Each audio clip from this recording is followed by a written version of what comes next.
People started disappearing the week Alero and Maki came back. In the quiet village of northern Sali, where red dust clung to every footstep and the night swallowed sound, there lived two sisters, who everyone said were cursed from birth, Alero and Maki. They were born 1 year apart, to a sickly woman and a father who disappeared before Maki could walk. The village women said the girls were punishments because their faces were swollen and rough, like yam skins. Their eyes never seemed to match in size. Alero had teeth that stuck out even after her teenage years, and Maki's skin had dark, raised boils that never went away. Children ran when they came near. Grown men laughed openly. Even the elders, who were supposed to show mercy, would mutter things like, God creates, but sometimes he forgets to finish. Their mother died when they were still teenagers. Nobody helped bury her. Alero and Maki dug the grave themselves behind the cracked mud house they had grown up in. After that, they were completely alone. They survived on leftovers and menial jobs, carrying water for people too lazy to fetch it themselves, cleaning chicken droppings from the churchyard, selling weak herbs at the market that people barely bought. But even as people avoided them, they watched them, especially the women. Jealousy doesn't always come from beauty. Sometimes it comes from fear. People noticed something strange. The girls never cried, never fought back, never got angry. They just stared. Long, quiet stares that made your stomach twist. And then came the night of the new moon. That night, no stars showed.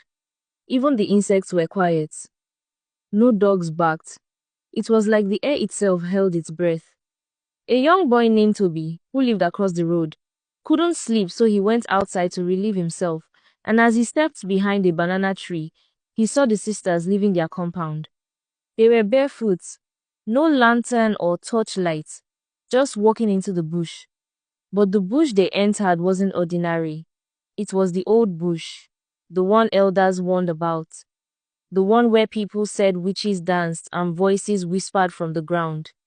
Even goats didn't go near it. Toby ran inside and hid under his bed. He told no one. At sunrise, the sisters returned. And something about them had changed. They were still ugly, but it was different. Their skin looked tighter, their eyes brighter, their voices sounded smoother. They walked differently, like they were being carried by something beneath the ground. And then, they vanished. For 1 full month, no one saw Alero or Maki. People assumed they had gone mad or died in the bush. Some felt relief. Others whispered they must have followed their mother into the spirit world. Then, one Saturday morning, just before market opened, they returned. The woman who first saw them dropped her basket of bitter leaf and ran. The sisters were beautiful. Not just ordinary beauty, unreal beauty. Their skin glowed like wet clay in the sun. Their bodies were shaped like carvings. Their eyes, too wide, too clear, like glass marbles. Every man stopped to stare. Every woman stared with a face twisted between awe and hatred. The chief's son, who once spat at Maki's feet, nearly fainted trying to talk to her. But none of that was the strange part. The strange part was that they acted like nothing had changed. As if they had always looked that way. As if they had never been mocked or hated. They went to the market, bought beans, yams, goat meat. They smiled at children who once threw stones at them.